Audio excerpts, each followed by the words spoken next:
Welcome to Zero Knowledge. I'm your host, Anna Rose. In this podcast, we will be exploring the latest in zero-knowledge research and the decentralized web, as well as new paradigms that promise to change the way we interact and transact online.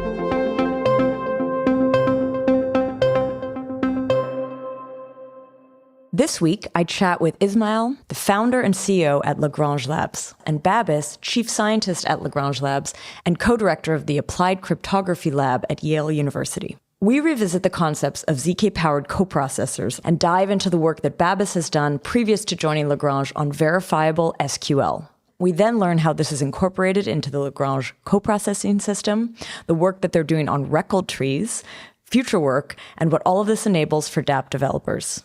We also discuss their new prover marketplace, the general state of infrastructure, and how they are keen to bring more concepts from general computing into decentralized blockchain systems. Before we kick off, I want to share a message from one of our recent ZK Summit 11 sponsors, the Web3 Foundation. They are bringing back the legendary Web3 Summit. The next edition will be happening in Berlin from August 19th to 21st. This is an event designed for builders and researchers to collaborate and hack together. And it's programmed by the community. In fact, I put together the program on one of the stages on the 19th, which will be a dedicated ZK stage. And we have some top speakers from the ZK ecosystem who will be presenting there. You should head over to the web3summit.com to see the program as it's being confirmed and grab your tickets today. They're offering a discount for listeners of this show. We've added the code in the show notes, so check it out. Now, Tanya will share a little bit about this week's sponsors. NEBRA is the shielded asset hub rewarding you to protect the multi-chain. Built to give you full control over sharing your personal information, NEBRA brings data protection to existing assets, applications, and networks. NEBRA ends the era of transparency by default, enabling shielded transfers and shielded cross-chain actions to protect your data even when interacting with transparent chains. NEBRA also introduces a novel shielding rewards system. By holding your assets in a shielded set, you help strengthen NEBRA's data protection guarantees and collect NAM rewards in return. NEBRA will initially support IBC and Ethereum-based assets, but will ultimately serve as a single shielded hub for all assets across the multi-chain. Learn more and follow NEBRA mainnet launch at nebra.net. Aleo is a new Layer 1 blockchain that achieves the programmability of Ethereum, the privacy of Zcash, and the scalability of a rollup. Driven by a mission for a truly secure internet, Aleo has interwoven zero-knowledge proofs into every facet of their stack, resulting in a vertically integrated Layer 1 blockchain that's unparalleled in its approach. Aleo is ZK by design. Dive into their programming language Leo and see what permissionless development looks like, offering boundless opportunities for developers and innovators to build ZK apps. This is an invitation to be part of a transformational ZK journey. Dive deeper and discover more about Aleo at aleo.org. And now, here's our episode. Today, I'm here with Ismail, the founder and CEO at Lagrange Labs, as well as Babis, chief scientist at Lagrange Labs and co-director of the Applied Cryptography Lab at Yale University. Welcome to the show, both of you. Thank you so much for having us, Anna. We've been a big fan of ZK Podcast for a while, and we're very excited to be on it. Aw. Thank you, Anna. All right, Ismail, I want to start learning a little bit about you. We actually met a few years ago when you had just started, or you were just kind of like bringing Lagrange Labs out into the world. We've also met through a few events, but I want to hear a little bit about what drew you to this space, what got you excited about it. Yeah, is there a specific problem that captured your imagination? Yeah, what got you here? So before I founded Lagrange, earlier in my career, I was a Solidity engineer. And I worked on building on-chain DeFi and SocialFi applications, and I continued to run into a rather intractable set of problems. Problems related to how an on-chain dApp can access and compute over data. How can I determine my most loyal users? And so as I bumped into these problems, I started kind of thinking of what would the solution to these be. And what it turned out to us was that the solution required some really fundamental innovations in applied cryptography. And so I was looking around the literature and I came across some of Babis's work, in particular, some of his work on VSQL, IntegraDB, hyperproofs, balanced proofs. And I reached out to him. And I think over a period of time, Babis and I started building a relationship. And a lot of the form of Lagrange has been designed and created with this idea at its fundamental that innovation in authenticated data structure design and zero-knowledge systems enable us to do things on chain that in the last generation of crypto applications was untenable.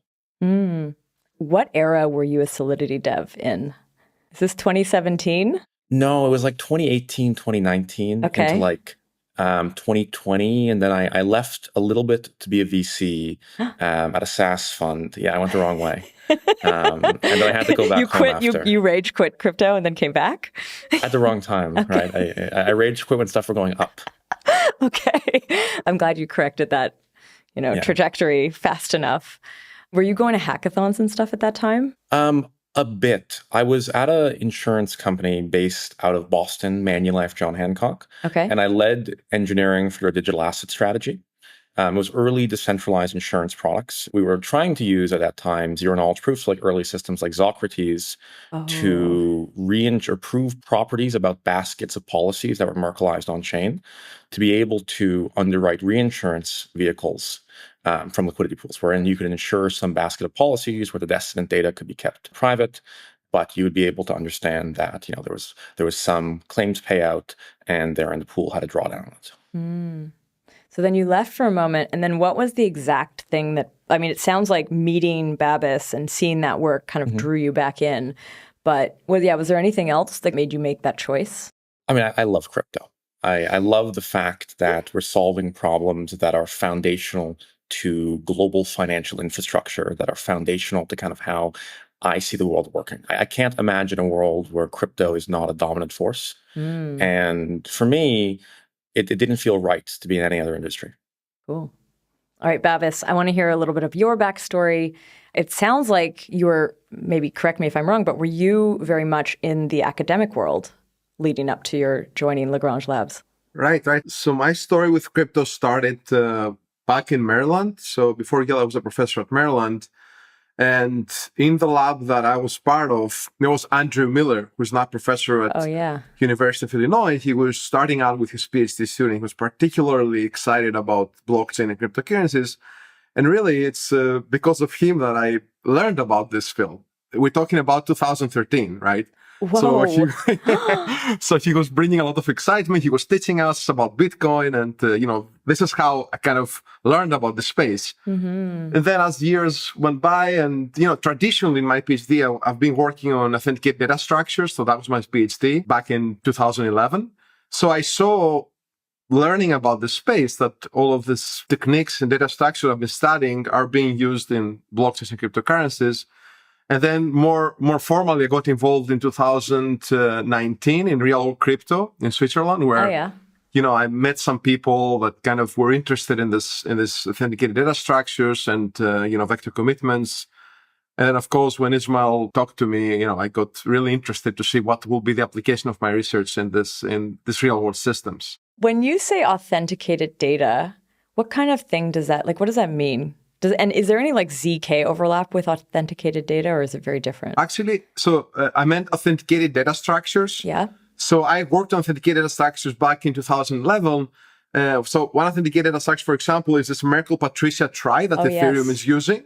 So it's basically combining data structures, traditional data structures as we know them, with security, right? So how you verify a query that you can make on a data structure, which is kind of a very, very simple type of zero-knowledge proof system, right? So it's like verification of a very, very primitive computation, yet very important. What was the work that kind of nerd sniped Ismail, or where Ismail decided to nerd snipe you? What was that specifically?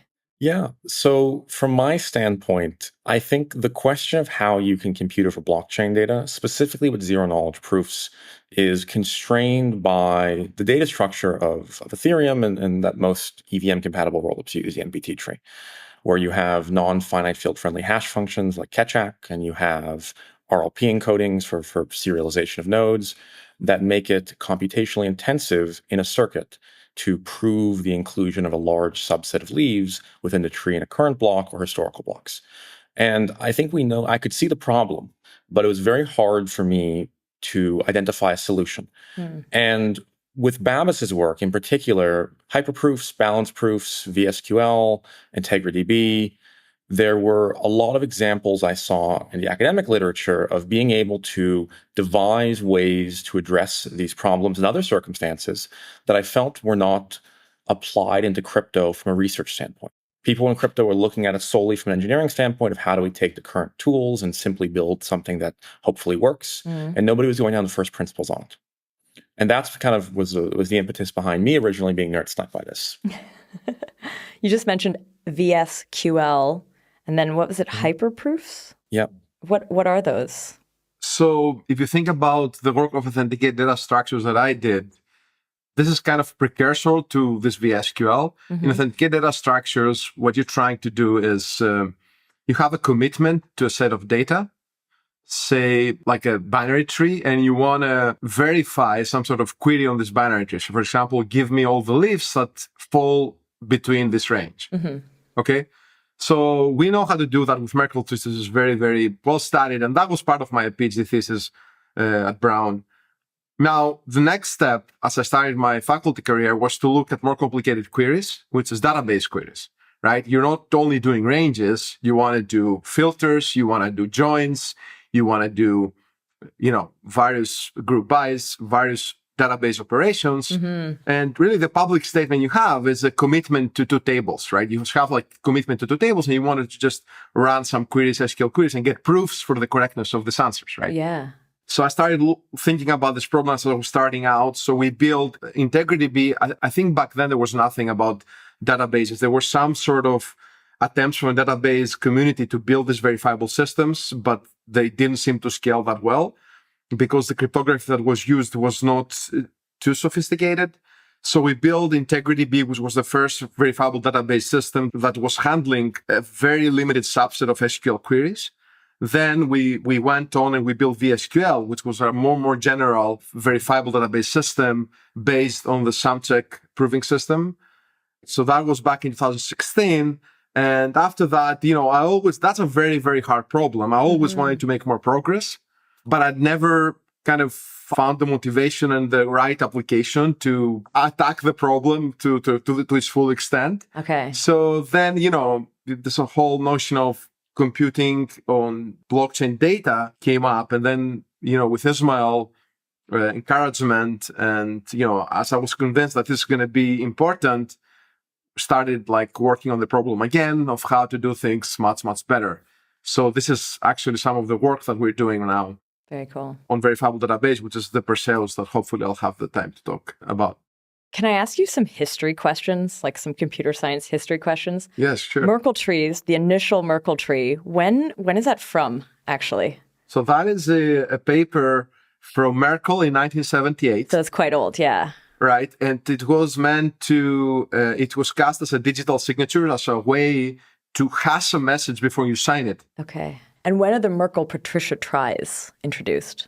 After this paper in 1978, there was I think that was it. Nobody talked about Merkle trees. I think about 1996, there was, a paper by Naor or Devambu that they kind of took this to a data structure level.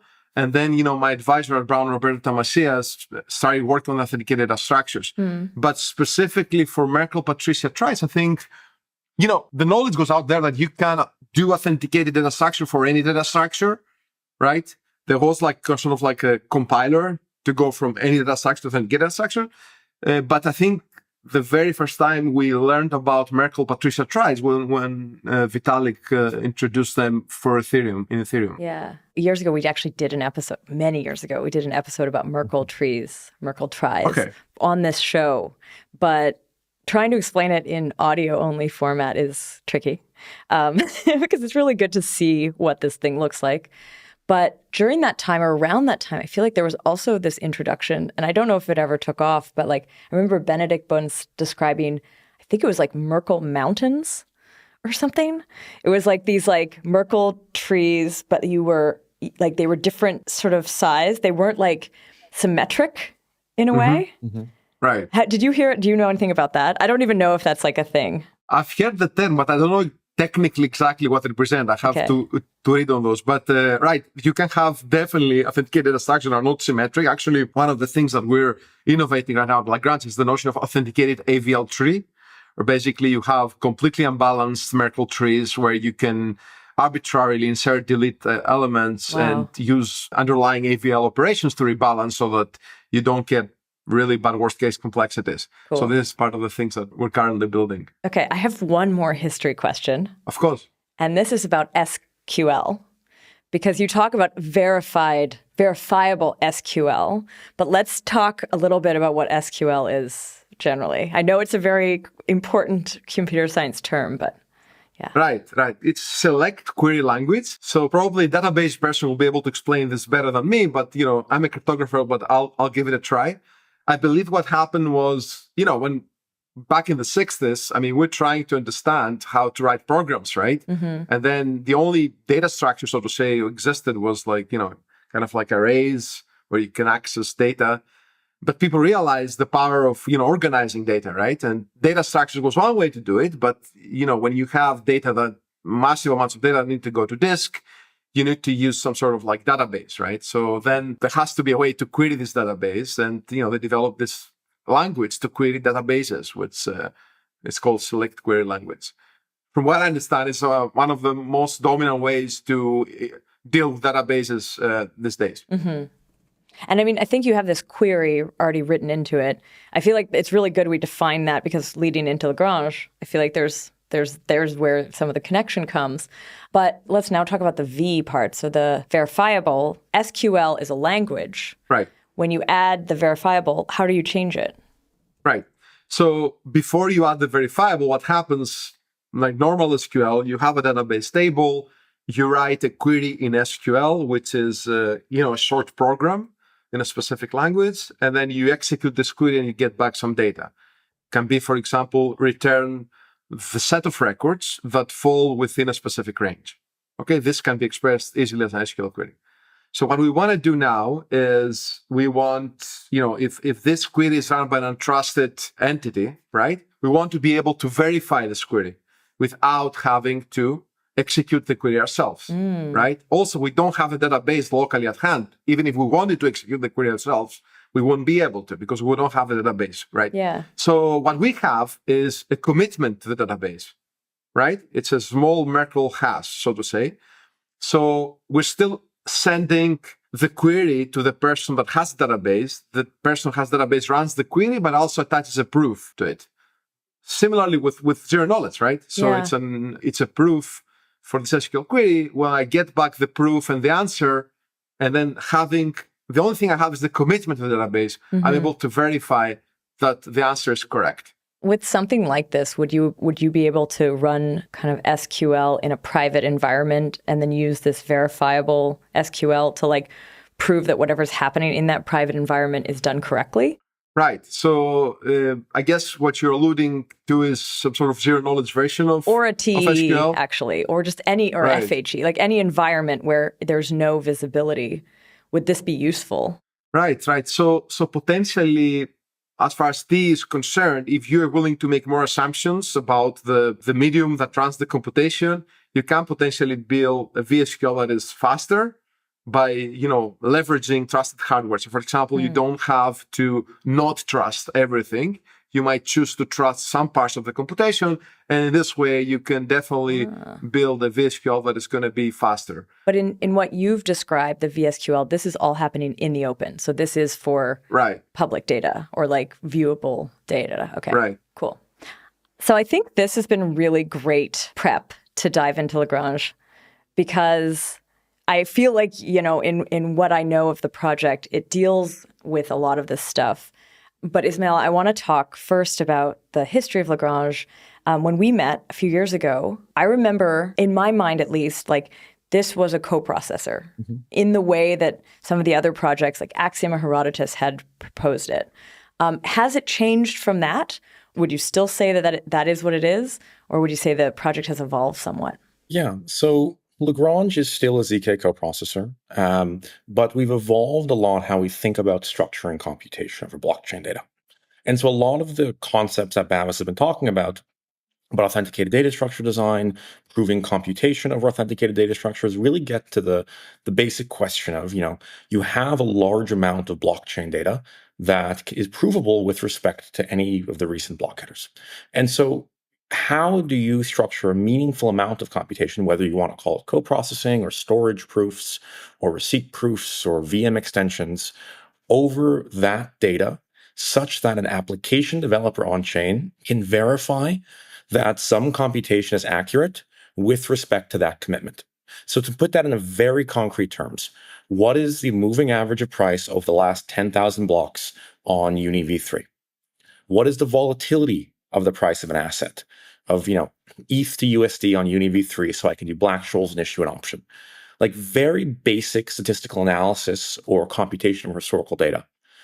You can call that coprocessing, you can call that storage proofs.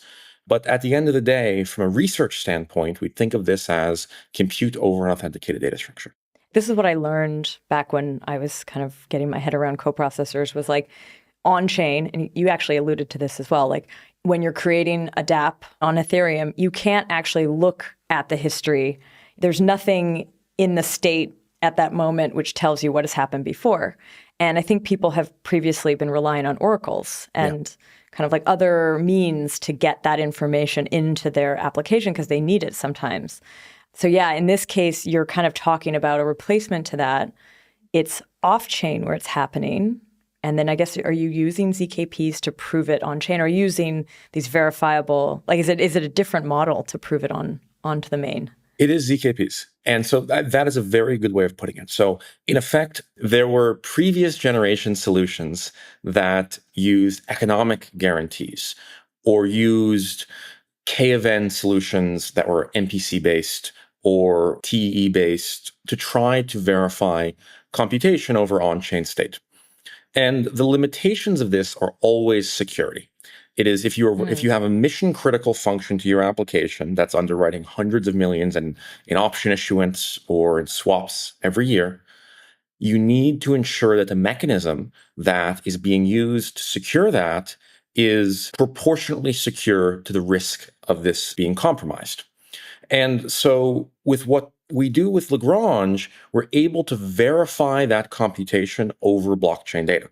So when we say, a contract makes a call to our coprocessor and says, what's the moving average of price over the last 40,000 blocks for this asset pair, what they get back is the result and a proof. And that proof is verifiable with respect to the block header of that chain that's accessible in the smart contract, which means that you don't have to trust any off-chain parties, you don't have to trust any nodes, you don't have to trust anybody. You can get back the proof and the resulting computation. So it's, don't trust, verify. But for computation over on-chain data. That was what you kind of were at the start, and that is what you are today, I guess. But has something changed as well?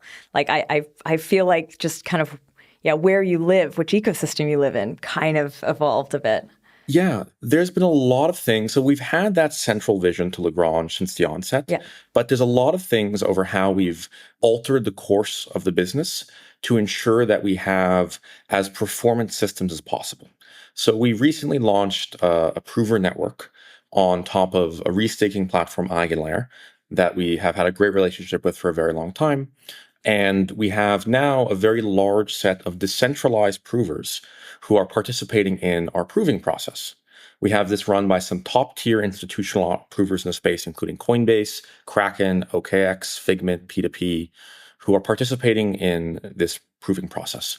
And the reason we did that is because we felt that we could scale the computation we do much larger if we have multiple parties in this network, and we can guarantee liveness, which was an imperative for a lot of our customers and our partners who wanted to be able to actually guarantee that if they need pricing, they need volatility, they need some reward program, or coprocessor issue some proof to them, that proof would come when they expect it. But the journey of Lagrange has been a lot of that. It's been a lot of trying to identify the best way to accomplish this goal, changing how we're doing the cryptography, altering the proving systems, altering all of these components to be able to get to a scalable, performant, and cost-effective as a system as possible for our end users. What were you originally going to be? Like before participating in the restaking side of things? And like, I'm assuming this prover network will be like an AVS chain, right? Mm-hmm. Before that, though, what was your vision for how this system worked? Like, did you just not have the prover network at that point? Was it just the coprocessor? And then you realized you needed this? Or, yeah, and sort of where did it live? Or where does it live? Like the actual coprocessor side? Yeah. So originally, we were going to do the proving we were thinking of whether or not it was worthwhile doing the proving in a decentralized or centralized capacity. One of the main benefits of the way we've designed our systems is that they're hyperparallel. They're naturally parallelizable, which means we can distribute computation over 100,000, 10,000 nodes and be able to coalesce and recurse these small proofs that each prover computes back into something that, from a performance standpoint, can scale much better than these more monolithic attempts to do storage inclusion. And so because of that, we felt that it was very naturally suited to being deployed in a decentralized capacity because we were already doing it internally in a distributed capacity. But the final decision from us really came, as always, down to our partners and our customers, which was, do people want their proofs to be computed in a decentralized way? Do they care about liveness? And what we found from talking to a lot of people is that they do. And so we decided that we were going to deploy our network in that capacity. And right now, the coprocessor lives on that network. So when you get a proof from Lagrange, you actually can go to our dashboard and see who computed it. Oh, wow. Which I think is a very interesting thing. You can see if Coinbase did, you can see how many proofs Coinbase did in the day, you can see how many proofs Kraken is doing, you can see how many proofs OKX is doing. You have big exchanges now who are actually doing proving. So this is interesting that you've basically adopted the prover network model. There are some other teams that are doing prover networks. There is another class of project which are doing these like verification aggregation. Do you know these as well? Like, I don't know if you've seen, I mean, NEBRA I had on the show quite recently. They originally had proposed to me that they were more like a prover network and have since moved much more to the verification side. How do you interface with that? Or do you provide that as well? Like, are you also looking at that other side of the, I guess you call it like the ZKP timeline or there's a word that people use, life cycle? Supply chain. Supply chain, that's it. Yeah. So we don't do proof verification. I mean, obviously, our proofs are verified on chain, and we are agnostic to aggregation or verification solutions. NEBRA is a team that we think incredibly highly of. We've had a great relationship with Shumo for quite a while, and there's a lot of other teams in the space we have a tremendous amount of respect for. What Lagrange is focused on, first and foremost, is a generation of proofs. Okay. For our ZK coprocessor, for state proofs that we do, and potentially for other proofs down the line. But right now, we have a ton of foundational innovation led by Babis on computer-authenticated data structures or coprocessing, over how we can structure SQL queries over data that we're coprocessing over. And so with what Lagrange focuses on is how can we be as performant as possible and deliver the best value to our end users in the domains that we specialize in. To run on the prover network, are the kind of agents, the provers, do they need to run specialized hardware to do that? How are you thinking about that action of making the proof? Yeah, so we have a configurable set of machines that provers can run. At the end of the day, they just have to be able to compute the proof within the allotted time slot for that proof. Obviously, if they have a GPU accelerated machine and they're able to do those proofs far faster, they can make up a larger component of the network. Even if they have a giant machine that they've deployed and they're just doing CPU proving, they're going to be faster than someone with a small machine. But the way we've designed it, since it's hyperparallel, we can simply benefit from that. Since we have a large number of different actors in the network, they have agency to select the machines that they consider to be the right trade-off of cost for performance and cost for reward. And so that heterogeneity means it's very, very easy to join, and then it's very easy to scale.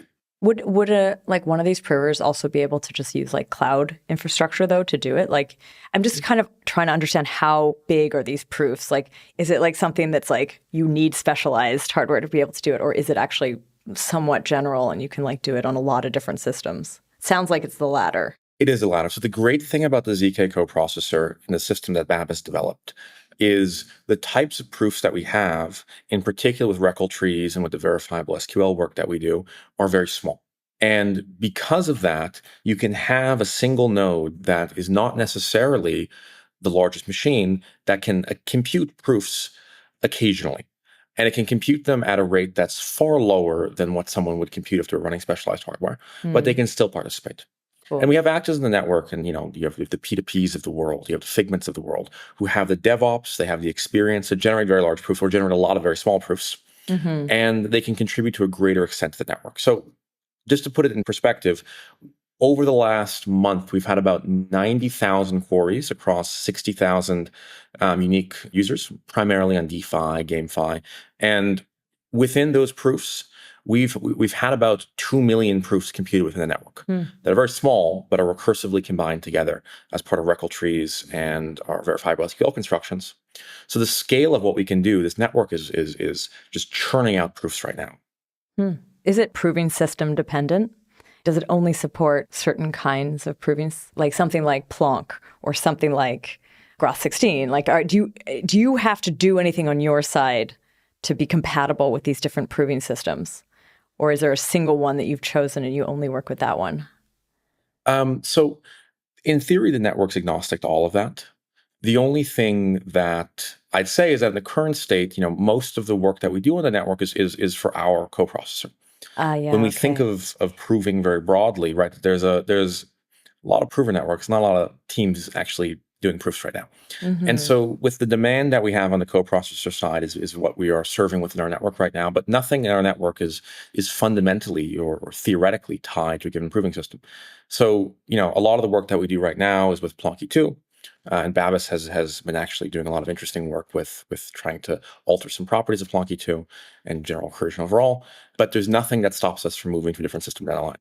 So the system that we have developed requires recursion as an abstraction. So in theory, it can use any proving system. That can do recursion. In theory, all proving systems can do recursion. Oh, okay. Right? But not all as well? In theory. Okay. because in theory, you can always express the verifier circuit as a circuit for the zero-knowledge proof system that you're using. Now, of course, we need to build the system. So we're using, right now for our system, the most performant recursion out there, which is Plonky 2, right? We have research ongoing that tries to build the next generation recursion system. So we're interested in a performant recursion. This is very important for what we're doing. And Plonky 2 offers some features that allow for more, performant recursion. Plonky 2 does recursion in less than 1 second. Oh, wow. So this is quite important for us. And so, just to kind of finish off that question, though, on the different proving systems. So what you're saying is, like, because you are the biggest customer right now of the proving network, like it's mostly your proofs and you're using a Plonky 2 system, the prover network can definitely handle that. But if you did open it up to other, actors or like applications that needed this, would you yourselves need to implement anything? Or is it sort of like system agnostic? It doesn't really matter. We have some very great teams in pipeline that we're very excited about hopefully announcing soon, who will be building other things on the network. But I think at the fundamental, we don't necessarily have to implement anything. There's standard interfaces that the network abides by, that as long as you can reach those interfaces with the type of proving system that you're using, and all major ones would be able to, then you can have proof served by it. The only thing I'd say, though, is that, within any system, no matter how permissionless, there is work that has to be done to deploy something onto it. And so from that standpoint, obviously we work very closely with anyone who's looking to work with our network and with our team. This is also living as an AVS, as you mentioned. What does that entail from your perspective? Like, what do you need to do to lock into that system? Yeah, so one of the things I think is very interesting, obviously, is the parallelization of the types of proving that we do, which means we can benefit from having a large number of protocol participants doing that proving. We can actually benefit from scale in that case, right? Whereas the network scales to more and more actors, we're able to actually have much more computation across it than you could otherwise pay for or underwrite in a centralized capacity. But within every network, there's a fundamental question over cost of capital. So if you require someone to stake, whether that's staking for security of a POS system, or whether that's staking for maybe liveness of a ZK system, which we built, for example, you have to incentivize that capital. And incentivizing capital in any capacity is expensive, right? There's a risk-free rate, and then you have to make sure you're higher than that risk-free rate. And then you have, in effect, the risk you have to then offset for holding some native asset, the risk of that asset decreasing in price. And so what you find for rates in the Cosmos, for example, is 15, 25% annually has to be paid on those tokens to have anybody stake them. With an AVS, because you're having ETH staking and you have a principal cost of capital paid for by native staking on ETH, the benefit that you get is much, much cheaper staking, which means you can pay orders of magnitude less in admissions and fees and still derive the benefits for liveness guarantees for your provers.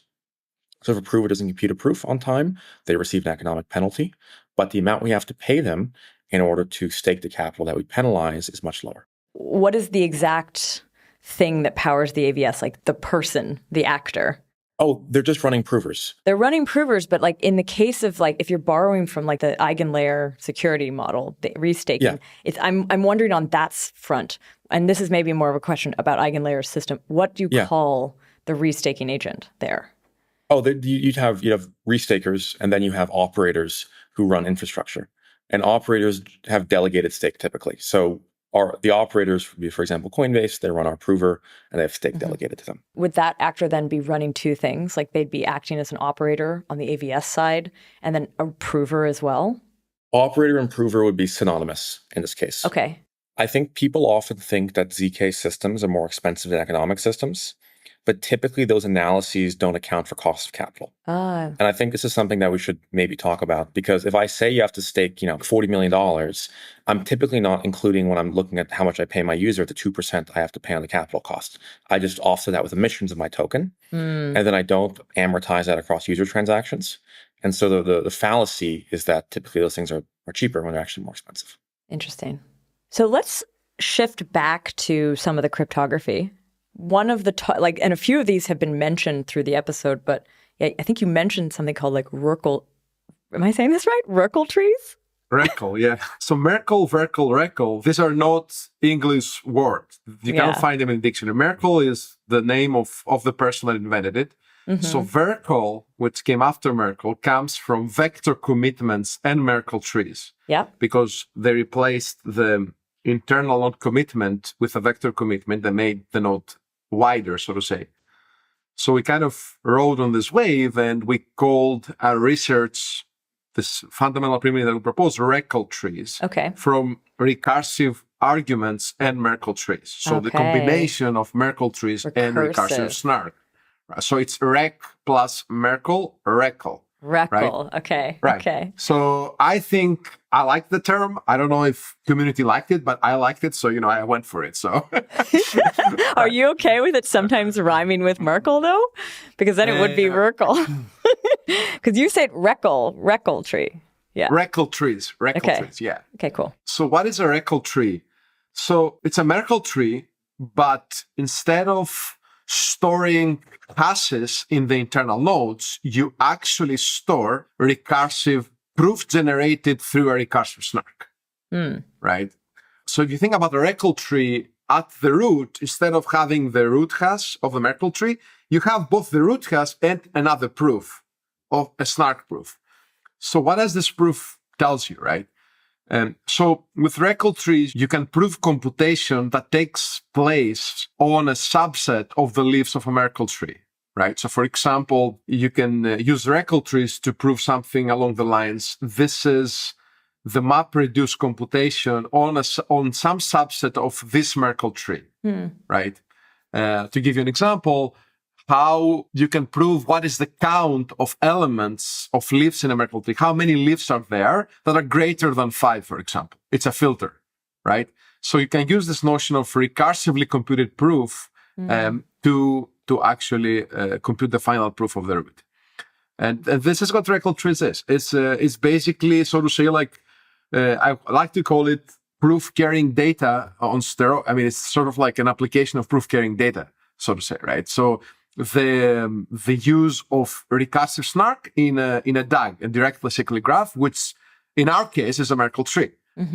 I want to tie this back though to the actual use case for Lagrange, because like when you use those terms like leaves and stuff, it's like, is that an entry, a historic data entry? Like going back to this idea of you're trying to use this system to like perform computation on like historic data. Is that happening somewhere else and then is being put into this tree and then being kind of like you create one proof out of it? Or is it like happening in the tree itself? So you have these data leaves, okay? And there's a question about those.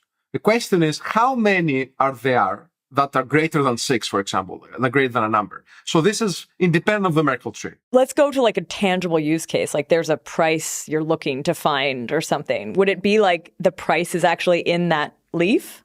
So for example, how provide a list of users that have greater than 6 ETH in their balance. Perfect. Something like that. So that's the use case. Okay. But would it be historically? Would it be like who had more than this much a month ago? We could do that. I think the best way to think, we can think of a single tree, and then we can think of how, in effect, all this MBT tree is a connection between all of these single trees. So we can instantiate Reckle trees both over a single tree and then over all of this historical data too. But I think the first example, the easiest to think of is just one tree, and then we'll extend from there onto how we can think of this over historical data. Perfect. Cool. Thanks. Right. So basically, someone can tell you this is the list of users that have greater than 6 ETH in their account, right? But then how can you trust this, right? I know all users exist in the system have a commitment. So I want to prove that saying from this commitment, this is the list of users that have more than 6 ETH in their account. So, Reckle Trees provides a way to actually produce such a proof, right? So imagine any type of computation that you can run on the leaves of a Merkle tree. You can use Reckle Trees to verify the computation. Now, I just want to be clear here. Reckle Trees is not the only way to do that, right? This is a snark. We can use snarks to do this thing, right? So we can basically write a giant snark circuit that verifies inclusion and runs the computation at the same time. Now, so what Reckle Trees gives on top of this solution, that this is the dominant solution that has been used in the space. So 2 things. First thing, this proof can be computed in a massively parallel fashion. The way we compute our proof is what we call naturally parallelizable. And, so basically it can only, in theory, it can complete in a logarithmic number of steps. And it can be fully distributed. The way we compute this proof, it can be fully distributed. Number 2, if you compute a proof and you invest a certain amount of work to compute this proof, and something changes in the next block, what Reckle Trees offer is this amazing property of updatability of proof. What Reckle Trees tells you, if you maintain a data structure of previously computed proofs, you don't have to recompute the proof from scratch if something changes. So for example, if you have a count of elements greater than 6, and, someone goes out, next block, you don't have to run the proof from scratch. You can just spend time proportional to the amount of change. So these are basically hyper natural parallelization, which leads to a massively distributed system for computing proofs, plus updatability of proofs, which is really, really important for the blockchain setting where you want to maintain proofs from block I to block I plus 1, and typically the entropy is not that big. So the changes are small. There's 2 questions I have. One is actually trying to still clarify one point that I was asking before, which is like, in the leaves, are those individual accounts, balances, or are they like are they calculations already in the leaf? In the leaves, you have data. So think about the empty data. So you take Merkle Patricia try. It's data that is stored in the blockchain, which can be like Ethereum balances. It can be like local data of a contract, right? So these are data that are exposed through a blockchain header, right? Okay. But now I want to do something with this data, right? Yep. I want to ask meaningful queries. So this is where Reckle Trees come, right? Where it allows you to make use of the data and extract information in a verifiable manner. Cool. Don't snarks use Merkle trees already, though? But not Reckle trees, not the recursive version, usually. Not all snarks use Merkle trees. For example, Growth 16 does not use Merkle trees, but they are snarks, for example, ones based on FRI. like Plonky 2, they're using Merkle trees as part of the proving and verification algorithm. So the prover needs to use a Merkle tree to commit to the witness, and the verifier needs to open, to verify some proofs on this commitment, right? So this is two different worlds. Yeah. But when you add the Reckle trees, it's the recursion part that's being added. What does it add? What does it change? Like, what benefit does just that part bring? Adding recursion, you mean? Yeah, like having it be a Reckle tree instead of a Merkle tree. Right. So Merkle tree, you can only prove inclusion of a leaf. Okay. Reckle tree allows you to prove arbitrary computation on this leaf. Got it. That's the difference. Merkle, right. That's the main difference. It's basically the way I used to call it when we started working on it is Merkle trees for computation. And actually, I was considering this title for the paper, but eventually I didn't use that. Yeah. I went with Reckle trees. Cool. Ismail, I know you've had something you wanted to say for a while there, but I wanted to get those questions in. So to add a really concrete example of this, I think Babis mentioned, ETH, or we can think of USDC like an ERC20 contract, right? Mm-hmm. Where you have a large section of the MPT tree on Ethereum in a given block that you want to structure a computation. So select all users that are in the top 1% of asset balances, or select all users with asset balance greater than X. And so what you want to do fundamentally is to prove this very quickly, and then to be able to, if required, update that proof if you need to use it again. So proving very quickly we get from being fundamentally parallelizable, since the way we can prove this can benefit from the number of machines that it's running on. So if you think of the monolithic approach, right, I run inclusion proof on slot 1, 2, 3, all the way to n, and then I get all that data and I compute over that data. It's expensive, and then if I change one component of that, I have to redo the whole thing from scratch. Mm-hmm. And so in blockchains, typically these are conceptually very low entropy data structures. So between block B and B+1, the majority of USDC balances don't change. And so the computation you've designed with Reckle trees that is designed with recursive snarks only has to be updated proportionate to the change, which is logarithmic, which means that you can structure these very, very big computations that are very, very fast on every iterative run. One truly fantastic application of Reckle trees is this notion of digest translation or consistency proofs on the blockchain that we currently run. These things are running on Lagrange network right now. So let me try to say a few things about this. So we want to, remember, our initial goal at Lagrange is to run some computational blockchain data. But as you know, Anna, blockchain data are Keccak based. Ethereum data structures use Keccak hash function, which is truly, truly expensive in snarks, right? So any approach that tries to run some snark and computation on Keccak hash data will hit a bottleneck, right? So one approach that we're using Reckle trees for is to maintain this proof of consistency, where we take the Merkle Patricia trie data structure based on Keccak. We transform it on our data structure that uses Poseidon, and we use Reckle trees to maintain a proof of consistency from the Keccak-based data structure to the Poseidon-based data structure. So all our queries are run on the Poseidon-based data structure, not on the Keccak-based data structure, and we just maintain this proof of consistency between the two. And this proof of consistency can be updated from block to block very fast because of the updatability property of Reckle trees. Not too much changes, right? So we only need to compute a few Keccak hashes per block to maintain this proof consistency. So I think in my view, this is really, really an amazing application of Reckle trees, and one we really have invested on, right? So the question over digest equivalence that Babis just discussed, which is how do we take a large portion of the MPT tree and prove that that is equivalent to a now snark-friendly, far faster to compute over data structure, is very relevant to a new line of work that we're doing called Perseus, and it's verifiable SQL through decomposition. And so we mentioned earlier at the start of this that Babis has authored a lot of the original works related to verifiable SQL, but there's a new approach that our team has, which is fundamental to how our coprocessor works, that leverages a lot of these Reckle tree benefits to do some things that were otherwise impossible in all prior works. So Perseus is a new verifiable database system that we're working on that is based on Reckle trees. And like I said, the main idea of Perseus is we want to be super general for SQL. We want to support arbitrary SQL queries, which, by the way, the previous work was also doing, but I can mention what was the issues with the previous work.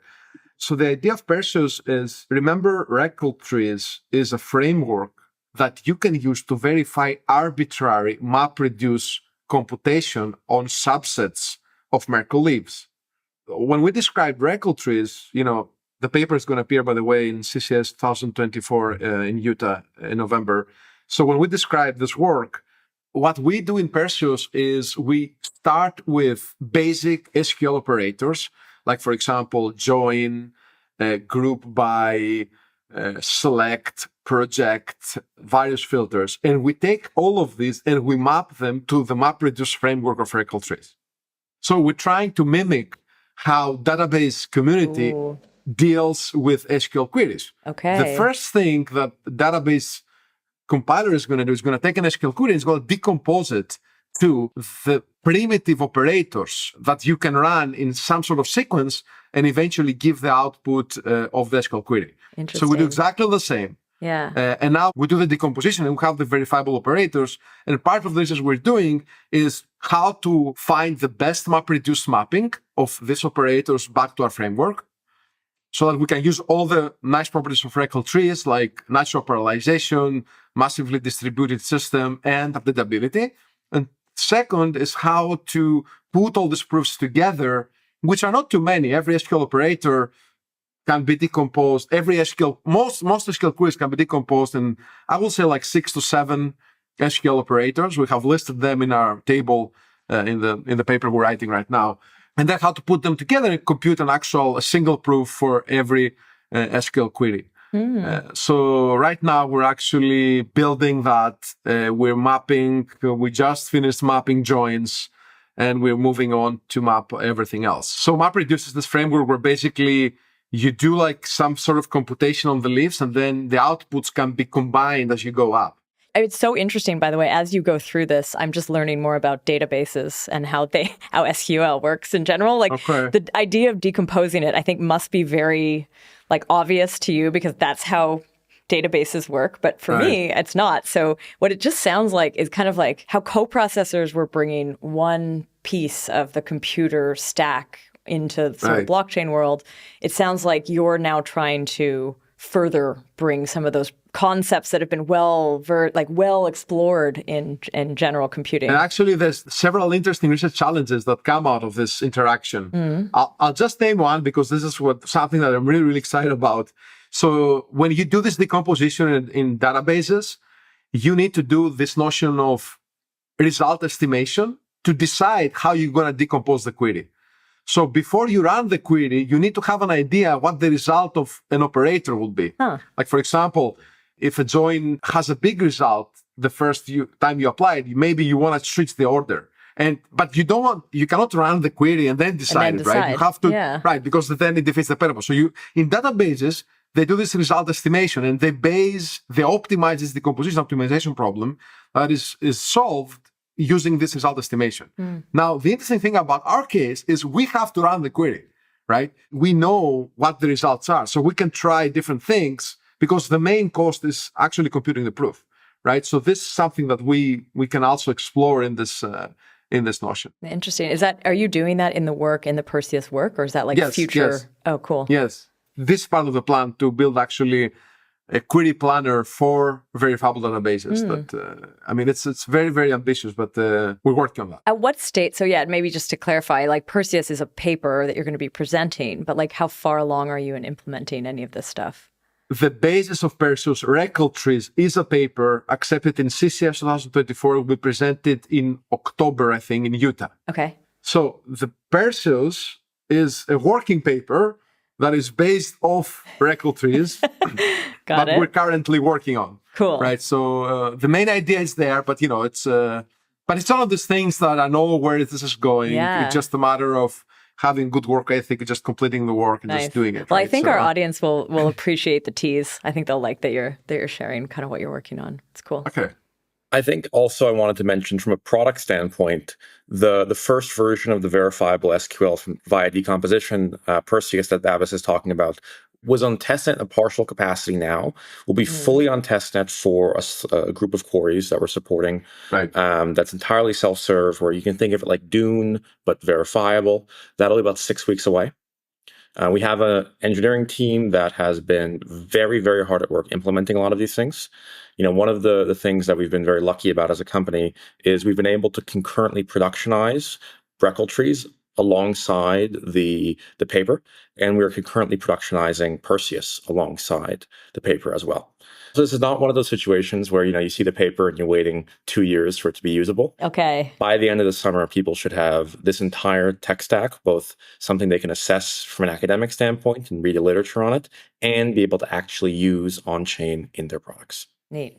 Are there like analytics companies that would be using this kind of thing? Like you talk about sort of the applications using this information, but would an analytics, something like Dune or something like actually want this as well? Or would it be easier for them to just go straight from historic data themselves? So we've had good conversations with the Dune team, less so on actually consuming proofs, since they can just index the chain and display the data to their users, and I don't know if they have a requirement that their users want to know the data is accurate. What we've had conversations mostly about is, being able to actually offer that as a feature to a lot of users. And this is something we're very excited about, because we already have the usage of SQL within the blockchain context for how we visualize and think about data in things like Nansen, Dune, etc. But we just can't use it in dApps. We can't use it on chain. And so with what we're talking about now, like the way I like to kind of describe it for people who might not be as versed in cryptography is we think of, a RISC-V ZKVM as being able to prove general purpose Rust code. You can almost think about this, and not from an academic or research standpoint, but just from a conceptual standpoint, as a SQL VM. Where you can think of parsing the SQL statement into how that would manipulate the data and then proving that without having to, for example, write a manual circuit for every little thing you want to do. And it just opens up the design space for what you can do across crypto rather materially, in our view. Another question is, how do you interface with L2s? Do you want to, or do you? Yeah. Okay. No, we're live on 3 L2s right now. We should be on. This is the question. When you say you're live on the L2, what does that actually mean? Your AVS and the prover network is living on the main chain, on the eigenlayer stack, and then your coprocessor, you said, is sort of like connected there. But like, what do you need to do on the L2, or could people just access it already automatically? So we have a network of nodes doing proofs. Okay. And those network of nodes doing proofs have stake that is recorded in a contract on Ethereum. But the proofs can go anywhere. And the proofs can be of anything, right? Okay. And so right now, we're live on Base, Fractal, Mantle, and we're soon going to add support for Polygon, ZKVM, Arbitrum, and a number of other chains that we're integrating with. And what you can do is you can do two things. You can compute over L1 state and verify the proofs that were done over L1 state on L2. So what's the moving average of price on Uniswap on L1? You can verify that on Base today. Because of how Base is built, it lets you do that. And the second thing you can do is co-process over L2 state. So what is the moving average of price in QuickSwap on Polygon, for example, for some asset pair? So you can do everything you would do on the L1 with your coprocessor on the L2. And that's partly because with the way we've designed this system, with updatable proofs and with digest translation, it actually scales super, super well for other execution spaces with fast block time. And so when we typically have thought of coprocessing, most of these teams don't really do a very good job, or they struggle to compute over L2 state. They don't have access to being able to write their accumulators on chain and try to propagate all the information between them. Since we do everything in ZK, we can actually just verify our proofs anywhere you have a block header. When you interface with an L2, do you have to deploy a contract there? You sort of mentioned this accumulator. So what are you actually doing there? We don't use an accumulator. Most of the other teams try to do these like MMR accumulators where they just because they can't go back in historical block headers in their proofs. So because we can do digest translation and scale things very well, we can actually compute within a single proof back 10,000, 100,000 blocks, moving average. We have a query right now we support over about 1 million blocks, or a million storage slots. And so we can really do these really big things. And so because of that, we don't have to do these like hacky solutions in Solidity that some of the other teams have had to do, which means that we can just really deploy a verifier contract, so entirely stateless on any L2, and then they can verify our proofs. There's no need for these continued interactions and propagation of like weird things that some of the other coprocessors are stuck doing because of issues with their Snark designs. And that's sort of what I was trying to get at, was like, what exactly are you doing? So you're saying there's like a verifier contract. Yes. All we need is a single verifier contract for Groth16 Snark on every L2 that we want to support. But aren't you using Plonky 2? Are you using we Plonky wrapped 2? That in Groth16. Okay. Ooh, okay. Okay. The final recursion, I guess? No. We output Plonky 2 proofs, but then we do like, I guess, a verification of a Plonky 2 proof within a Groth16, right? Okay. So you can view it as a final recursion, right? Cool. The last question that I have is regarding sort of the target use cases. I think every example that we've talked about today have been like DeFi and DEXs.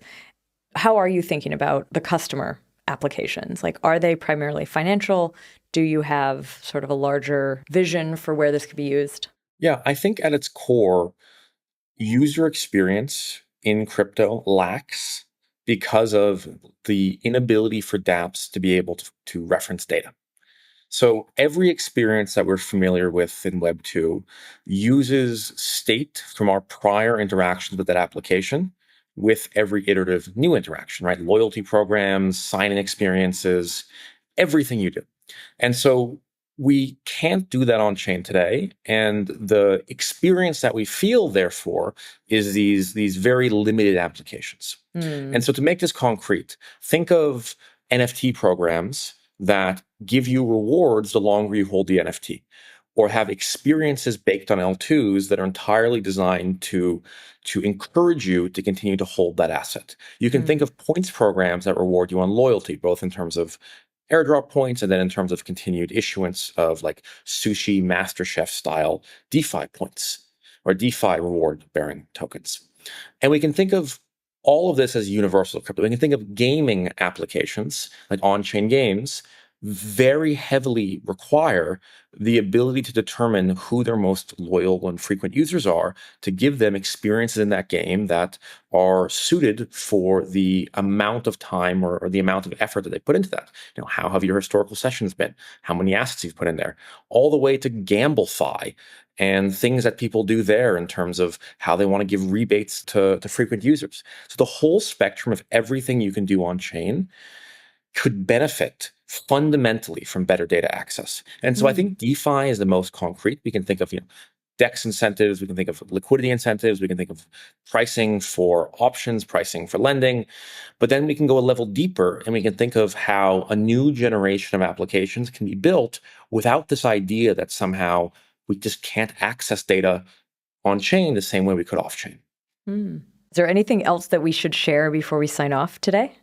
Last thing I want to share is, one of the things that we care a lot about at Lagrange is how do we both innovate on fundamental underlying cryptography, and then how do we apply that in a product that people can use and use almost immediately after we're able to come out with this new research. And so we actually have a brand new version of our coprocessor that's coming out in early August that will let users for the first time in crypto actually structure SQL queries over large scale on-chain state, where they can define their own query the same way they would in a Dune and be able to run those and verify the results in their contracts. And so we're very, very excited for that update to come very soon. And so anyone here who is a DeFi developer or GameFi developer, an NFT developer, or anyone who might want to experiment with this, we'd love you to reach out, and we'd love to try to find a way to kind of get this in your hands as soon as possible. All right. So I want to say thank you, Ismail and Babis, for coming on the show. Thank you so much, Anna. Thank you, Anna. It was great. Yeah, it really gave me a chance to dig into Lagrange, which I feel has been, I've sort of seen it happening, but this was really cool to hear all the work that you're doing and the direction you're taking. I want to say a big thank you to the podcast team, Rachel, Henrik, and Tanya, and to our listeners. Thanks for listening.